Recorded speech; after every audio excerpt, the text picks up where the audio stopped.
Hi Rajkumar, how are you? Hello, Amit. I'm very well, thank you. Pleasure to meet you. Same here. Please tell us a bit about yourself. Well, I'm a physiotherapist Yeah. by background. I work as a team leader for intermediate care bedded unit in here. Yeah. I work 3 days a week, and I'm also the chair of Black Asian Ethnic Minority Network of Chartered Society of Physiotherapy. Okay. And how long have you been working at Solihull? Oh, for the last 3 years. I work part-time 3 days a Yeah. week. And how do you find it here at Solihull? Oh, this is a lovely place to work. Yes, there are challenges, and I'm confident that we can overcome those challenges if we handle it correctly.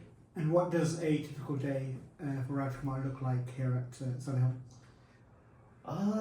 The difficult day, it's A typical day, sorry. typical Yeah, day. what Oh, is- I'm sorry. No, it's okay. Well, I don't know why I picked it up as a difficult day. A typical day is not a difficult day. Yeah. Okay.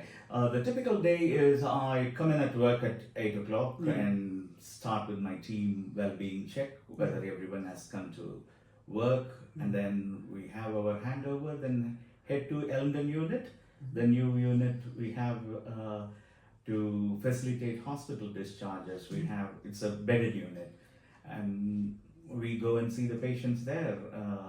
And then in the afternoon and evening, we come back to discuss their progression, and we do the handover and finish the day. Amazing. And tell us, it's South Asian Heritage Month this month. So in celebration of that, tell me a little bit about your background and your heritage and how you bring that into work. Oh, okay. Yes, happy South Asian Heritage Month, Yes. Amit, to you as well. Thank you. Yes, I'm a Tamil speaking Indian. Yeah. We can say I'm from the, of course, south of India. Beautiful place. Yeah, it's a beautiful Yeah. place.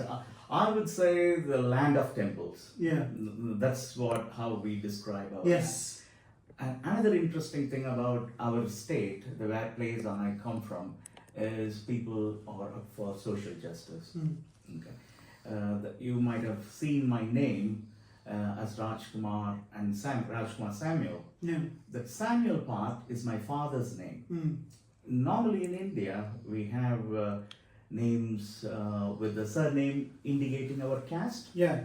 But what our leaders did 50 years ago, because the caste involves casteism and people were excluded based on their caste, people decided to remove the caste name from their names. Yeah. So overnight, they removed everyone.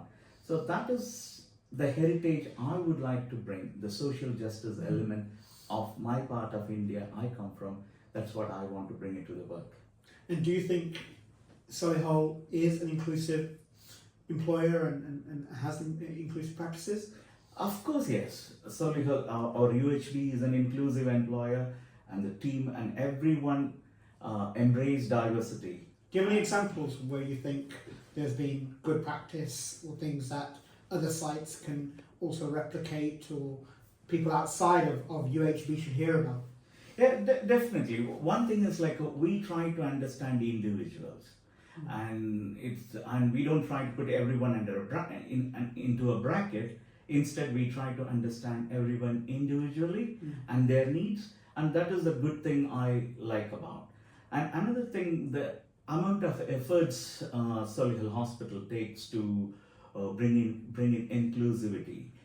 You might seen the posters around our walls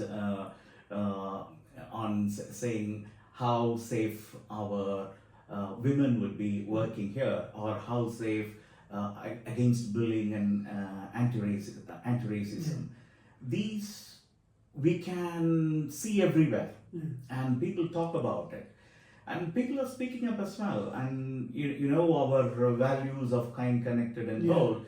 And I met somebody who was really bold, and if there are any issues that affects them, people speak up. So that's the great thing we see in our workplace here.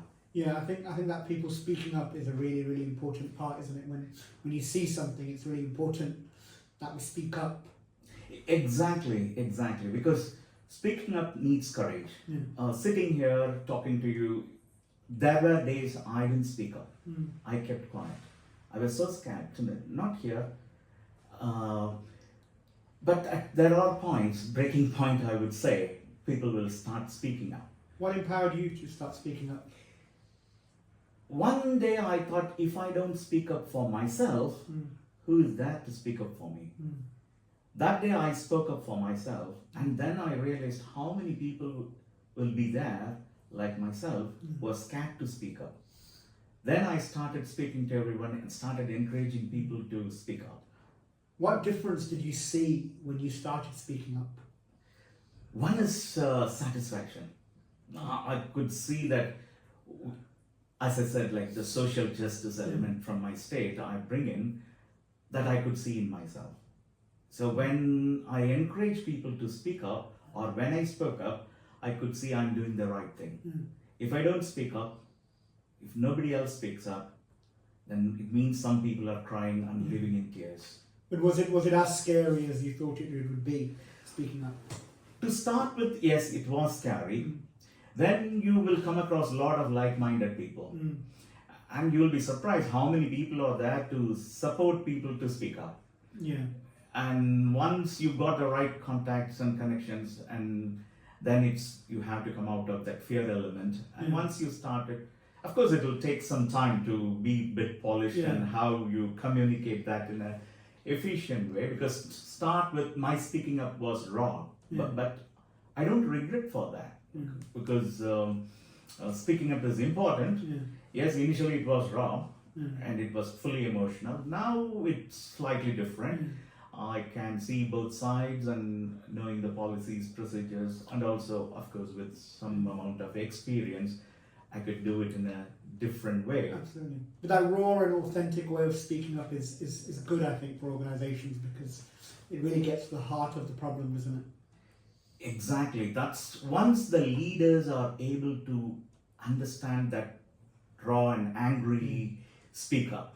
If the leaders are trained to receive that, because in my view, anger is, if somebody is not given a chance to speak up, that's what it will be expressed as anger or frustration. Absolutely. If a leader is kind enough to pick that up, that anger element, and if they think like instead of going at them, you are angry, or the way you communicate it is not right.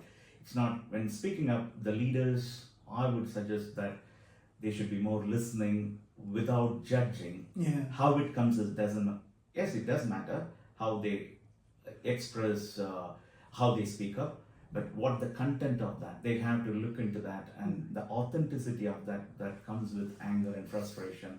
And if they are able to read the mind of people, then it will be an amazing thing. Absolutely. No, that's really, really interesting. As we sort of wrap up, one thing I will do, I'd like to ask you is, what one piece of advice would you give to somebody who's listening, who wants to speak up, or something is going on with them, they're going through some challenges? What is that one piece of advice you'd give to them about speaking up and standing up for themselves? Don't suffer on your own. You're not alone. We are there to listen. And please come out of that. Be bold, be courageous. And believe me, I was scared once. And you will be sitting and talking like me one day. That's really powerful. You've been here now 3 years, you said. Yes, that's right. In the 3 years that you've been here, have you seen a change in the diversity of our staff and our colleagues?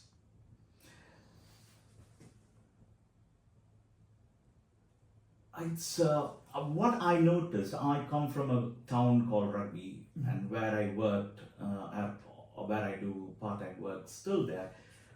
It's not diverse like Birmingham.